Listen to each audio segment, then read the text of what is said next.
Assalamualaikum warahmatullahi wabarakatuh. Sebelumnya perkenalkan, nama saya Gerendra Setiawan Harutono dari kelas C dengan nomor NIM belakang 098. Pada video kali ini saya akan mempraktikkan cara membuat peta SKL atau Satuan Kemampuan Lahan Morfologi di klaster Jumantono, yaitu Kecamatan Jatipura dan Kecamatan Jatioso di Kabupaten Karanganyar. Sesuai dengan Permen PU nomor 20 tahun 2007, untuk membuat skala morfologi maka dibutuhkan beberapa data, yaitu data morfologi dan data kemiringan lereng. Jadi langsung saja membuka aplikasi GeoGIS seperti ini, kemudian memasukkan data-data sesuai kebutuhan data SKL morfologi. Berikut ini adalah data-data yang telah dikumpulkan melalui survei sekunder sebelumnya, yaitu yang pertama ada data morfologi, dan langsung saja masukkan data morfologi ini ke dalam GeoGIS. Nah, kemudian masuk ke tabel atribut. Sesuai dengan Permen PU, jadi untuk morfologi sendiri terdapat 5 klasifikasi.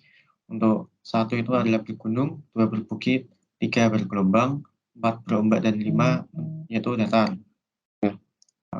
Pada tabel atribut sendiri hanya terdapat 4 klasifikasi. Jadi yang pertama itu ada gunung, yang kemudian kedua itu ada daerah perbukitan yang sangat curam, kemudian yang ketiga itu adalah daerah yang bergelombang, dan keempat itu berombak. Oke, jadi untuk data morfologi sendiri sudah siap. Yang selanjutnya yaitu memasukkan data kemiringan lereng. Ini dengan cara yang sama, tinggal dimasukkan. Oke. Nah, ini adalah data kemiringan lereng di klaster Jumantono. Langsung masuk ke tabel atribut. Ya, sesuai dengan Permen PU juga. Untuk kemiringan lereng sendiri, 1 itu lebih dari 40%, 2 itu 26-40%, dan 3 itu 16-25%, dan nilai keempat itu 3-15%, dan nilai kelima itu 0-2%.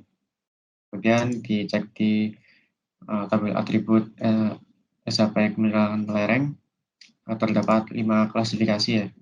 Jadi yang pertama itu ada 40%, yang kedua 25 hingga 40, yang ketiga ada 15 hingga 25, yang keempat itu ada 2-15, dan yang kelima itu 0-2%.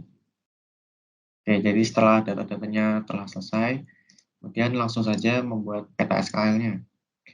Untuk membuat peta SKL-nya sendiri, yaitu dengan menggabungkan kedua file SHP ini, kemiringan lereng dan morfologi, dengan cara vektor, geopressing tools, kemudian masuk ke intersection. Nah, di sini pilih yang kemiringan lereng, kemudian yang satunya adalah morfologi atau bentang lahan. Untuk kemiringan lereng sendiri yang perlu dimasukkan itu hanyalah skornya saja. Jadi ini skor skala lereng ya.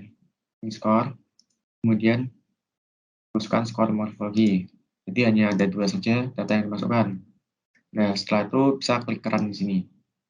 Nah, untuk menyingkat waktu karena proses intersect ini lama, jadi saya telah menyiapkan data sebelumnya. Ini adalah data hasil intersect ya.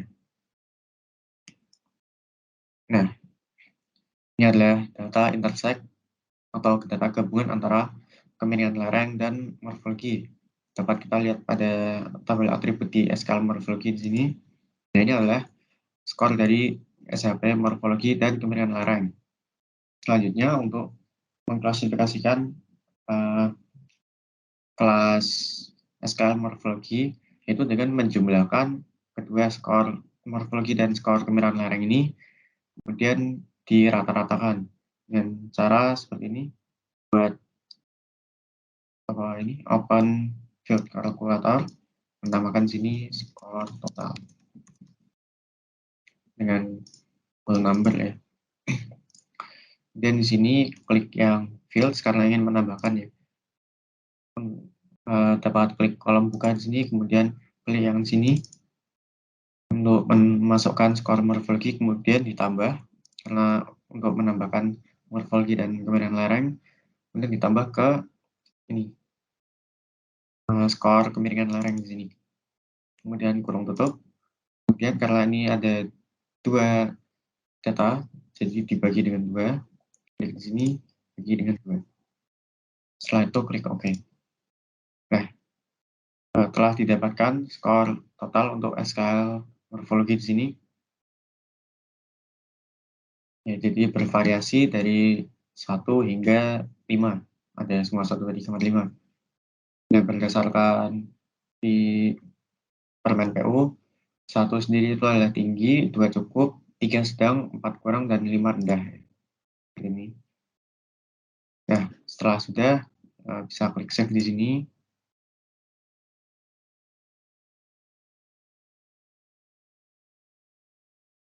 Tutup.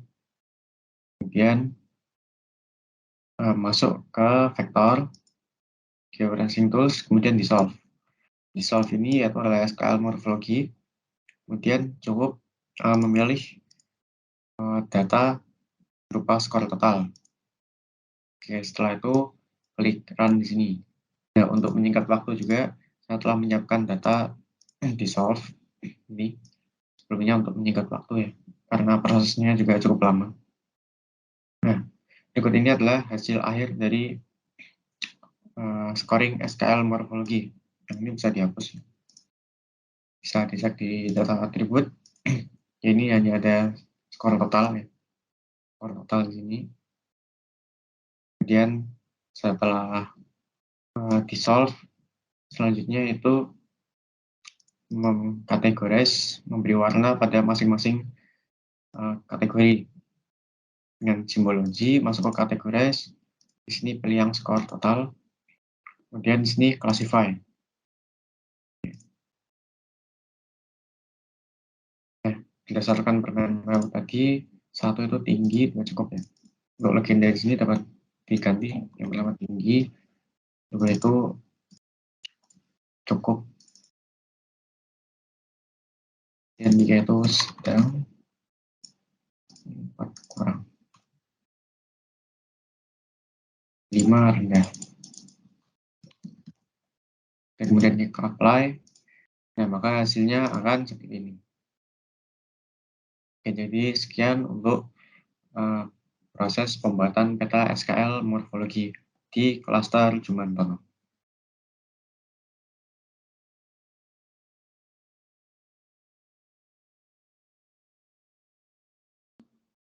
Baik, setelah kita sudah membuat peta SKL morfologi, maka selanjutnya itu adalah membuat peta SKL kestabilan lereng. Nah, berdasarkan Permen PU nomor 20 tahun 2007, dalam membuat SKL kestabilan lereng terdapat beberapa data yang diperlukan untuk membuat SKL kestabilan lereng. Yang pertama yaitu adalah data morfologi, yang kedua itu ketinggian absolut, yang ketiga ada kemiringan lereng, yang keempat itu adalah data curah hujan, yang kelima itu data geologi, yang keenam adalah guna lahan, dan yang ketujuh adalah tanah. Di mana dari parameter tersebut maka akan dihasilkan peta SKL kestabilan lereng dengan 5 klasifikasi, yaitu 1 dan 2 itu adalah kurang, 3 itu sedang, 4 cukup, dan 5 tinggi. Baik, sekarang langsung saja masuk ke aplikasi QGIS. Nah, di sini, jadi setelah masuk aplikasi QGIS, maka langsung masukkan data-data untuk membuat SKL kestabilan lereng. Jadi yang pertama nanti adalah data morfologi. Berikutnya adalah data-data yang telah diperoleh sebelumnya melalui survei sekunder di morfologi ya, atau benang lahan, langsung saja di drag, masukkan ke dalam QGIS seperti ini. Dan kemudian untuk melihat klasifikasinya bisa membuka di tabel atribut di sini.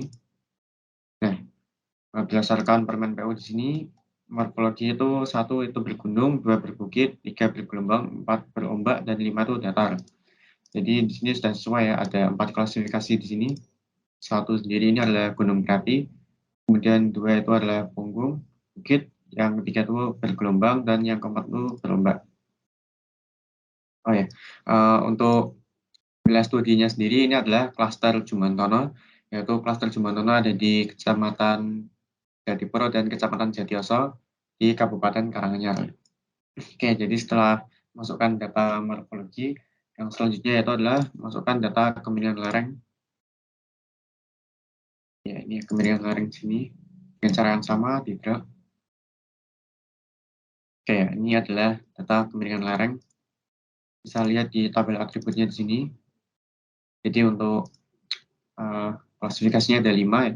Yang pertama itu lebih dari 40%, yang kedua 25 sampai 40%, yang ketiga itu 15 sampai 25%, yang keempat itu 2 sampai 15%, sementara yang kelima 0 sampai 2%. Oke, jadi setelah masukkan kemiringan lereng, selanjutnya ini adalah ketinggian absolut, atau topografi. Di sini ketinggian. Oke, langsung melihat lagi ke sini. Jadi untuk ketinggian di sini ada klasifikasinya, ada 2, 3, dan 4, dan 5. Berarti ada 3 klasifikasi sesuai dengan keterangannya di sini, sesuai dengan Permen PU nomor 50. Oke, lanjut. Setelah ketinggian, masukkan data curah hujan. Curah hujan di sini. Oke, jadi untuk data curah hujan sendiri, skornya itu ada 4 dan 5, hanya ada 2 klasifikasi. Dan sesuai dengan Permen PU juga di sini keterangannya. Selanjutnya, setelah curah hujan yaitu data geologi. Sini. Nah, sini untuk skor geologi itu ada skor 4 dan 5, hanya ada 2 klasifikasi ya. Klasifikasi selanjutnya penggunaan lahan, guna lahan. Di sini dengan cara yang sama ya, di drag.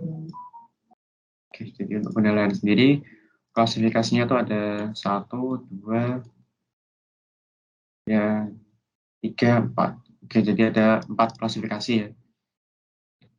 Kemudian selanjutnya adalah tanah. Masukkan data tanah. Jenis tanah di sini masukkan. Oke, jadi jenis tanah di sini terlihat hanya ada 2 klasifikasi ya, 3 dan 4. Oke, jadi ini ada 7 data, 1, 2, 3, 4, 5, 6, 7. Setelah semua data-data tersebut dimasukkan ke dalam aplikasi QGIS, selanjutnya adalah menggabung-gabungkan semua data ini. Dan yang digabungkan itu cukup skornya saja. Ya, jadi dengan cara vektor, geocaching tools, intersection. Yang pertama ini adalah jenis tanah dulu, jenis tanah dengan guna lahan di sini. Dan setelah sudah ada input file di sini, pilih saja skor tanah, cukup skor tanah saja. Kemudian selanjutnya di sini juga dipilih skor guna lahannya saja. Kemudian setelah semua telah terpilih, selanjutnya klik run di sini.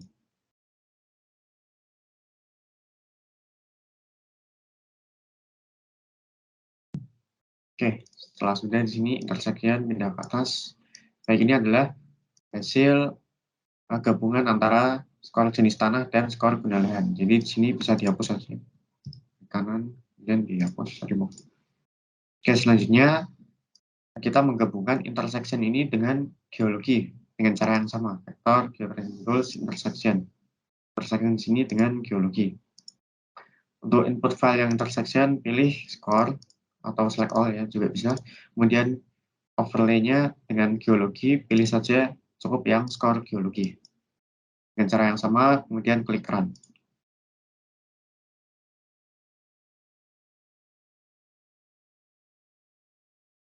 Oke, ini adalah hasil intersection antara geologi dan tadi jenis tanah dan kalau tidak salah guna lahan tadi.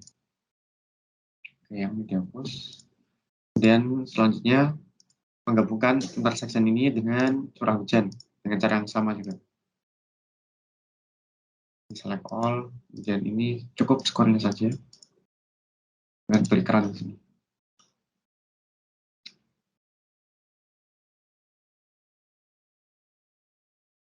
Oke, setelah sudah intersection seperti ini, maka selanjutnya yaitu menggabungkan intersection ini dengan ketinggian. Yang ini bisa dihapus ya. Dengan ketinggian. Dengan cara yang sama, intersection, pilih intersection, kemudian ini ketinggian, select all,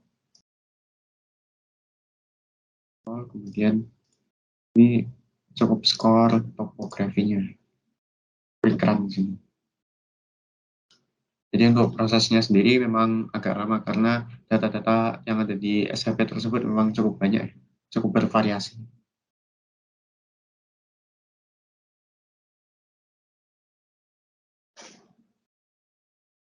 Oke, ini adalah hasil intersection. Selanjutnya, saya akan mengintersection ini, menggabung ini dengan bentang lahan dulu ya. Bentang lahan dulu. Bentang lahan. Oke, ini select all. Juga cukup yang skornya saja, dan klik run di sini.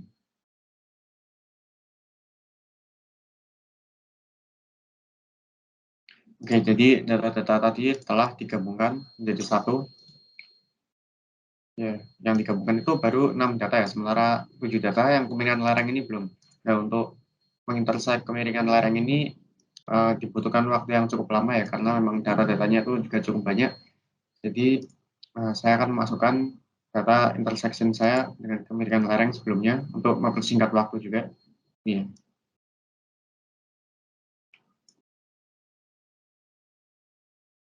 Nah, ini adalah data intersection dari ketujuh data tadi, yaitu ada data morfologi, ketinggian, kemiringan, curah hujan, geologi, guna lahan, dan tanah.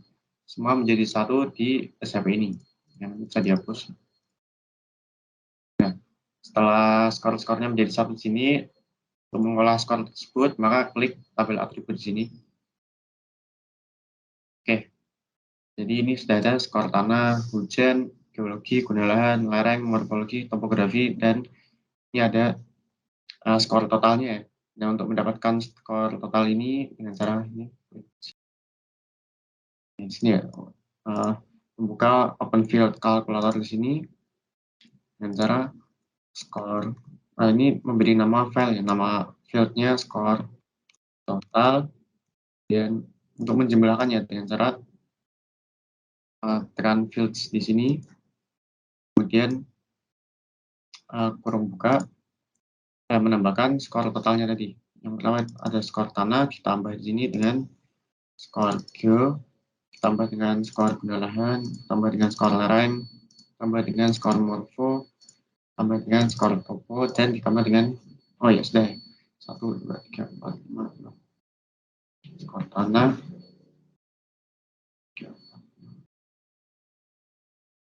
lereng, oh tambah dengan skor hujan juga. Jadi totalnya ada 7 data. Nah, setelah ditambahkan semua, maka dibagi dengan cara klik ini division, bagi dengan 7 untuk mendapatkan rata-ratanya. Nah, setelah sudah, maka klik OK di sini. Nah, maka skor totalnya akan masuk di sini. Ini skor total ini didapatkan dari jumlah dari skor-skornya, ketujuh skor tadi dibagi dengan jumlah datanya, bagi dengan 7, sehingga didapatkan seperti ini. Oke, kemudian klik save di sini.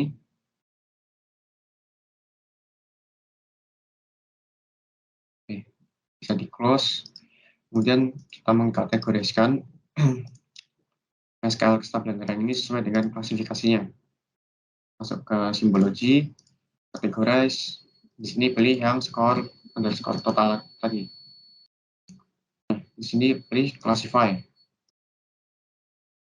Di sini ada 2 klasifikasi ya, berdasarkan permen PU untuk 3 dan 4 ya.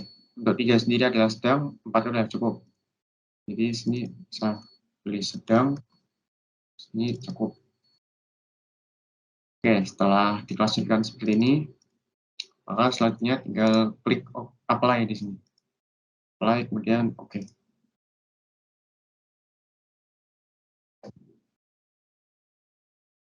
Nah, maka akan muncul klasifikasi SKL kestabilan lereng ya.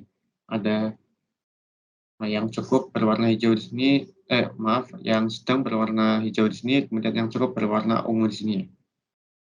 Ya, mungkin sekian video saya mengenai pembuatan SKL morfologi dan SKL kestabilan lereng. Kurang lebihnya mohon maaf. Assalamualaikum warahmatullahi wabarakatuh.